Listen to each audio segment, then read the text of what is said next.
Täna räägime radikaalsest aususest ja transformatsioonist, aga suunaga sinu rahakotsile. Võtame üles külluse teema, aga nurga alt, mida paljud eelistavad vältsida. Miks sa võid raha väga tahta, aga sa ei ole tegelikult valmis seda hoidma? See on finantsiline mahtuvus. Sinu võime tulla toime suurema sissetuleku, suurema vastutuse ja suurema nähtavusega. Kui see sisemine maht on väike, raha ei jää püsima. See voolab käte vahelt, läbi nagu liiv. Kus see mahtuvus üldse alguse saab? Esimene ja kõige sügavam allikas on perekonnalugu. Mõtle korraks tagasi. Mida räägiti rahast sinu lapsepõlves? Võib-olla kuulsid sa laused nagu raha on kurjus, rikkad on vargad, palju omada on ahnus. Sinu jaoks lapsena ei olnud need lihtsalt tühjad laused. Need olid elujaamis, instruktsioonid. Sinu närvisüsteem salvestas neid ja nüüd täiskasvanuna kaitseb ta seda suure raha eest, sest alateadvuse jaoks võrdub suur raha ohu, üksinduse või isegi surmaga. Ja teine salakavalam lõks, arvamus, et vaimsus ja põhimõtted tähendavad vaesust. Kuid kuula. Olla vaimne ei tähenda olla vaene. Vastupidi, suur sisemine ressurss vajab suurt välist ressurssi, et päriselt maailmas muutusi luua. Raha on lihtsalt tööriist, mis võimendab seda, kes sa juba oled. Küll see maailm ütleb, usu endasse, visualiseeri, tõsta vibratsiooni, ole tänulik. Sa teed seda, oled ehk teinud juba aastaid, aga mingil hetkel märkad, reaalsus ei muutu või muutub natuke ja siis tõmbab elu sind kummipaelaga tagasi sinna, kus alustasid. Küsimus ei ole selles, kui palju sa suudad unistada. Küsimus on, kui palju sa jaksad hoida. Sinu praegune finantsiline lagi on su närvisüsteemi mugavustsoon.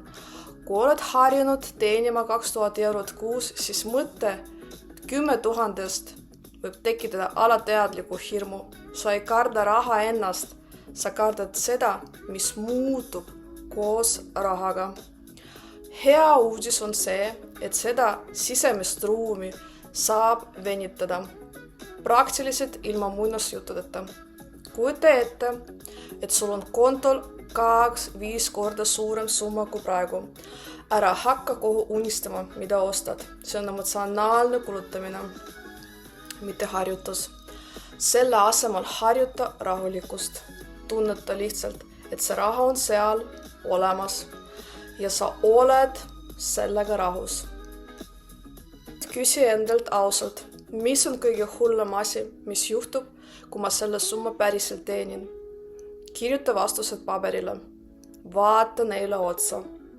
Suurem raha tähendab suuremat vastutust. Maksud, kulud, kliendid, oma aeg, oma otsused. See on päris ja see on normaalne. Aga siin on koht, kus paljud lähevad blokki. Nad võtavad enda kanda ka selle, mis ei ole nende osa. Joonista selged piirid. Sinu tsoon, sinu töökvaliteet, sinu otsused, sinu aeg. Teise tsoon. Kas klient maksab, mida naaber arvab, kuidas turg käitub.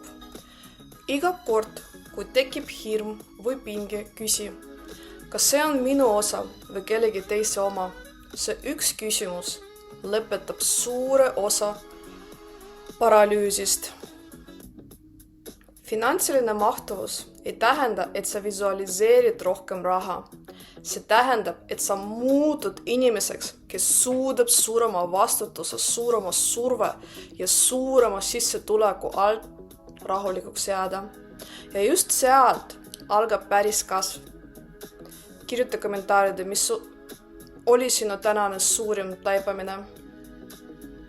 Selleks, et see ei jääks lihtsalt huvitavaks jutuks, vaid su elu päriselt muutuks, panin sulle video alla kirjelduse 3-sammulise tegevusplaani.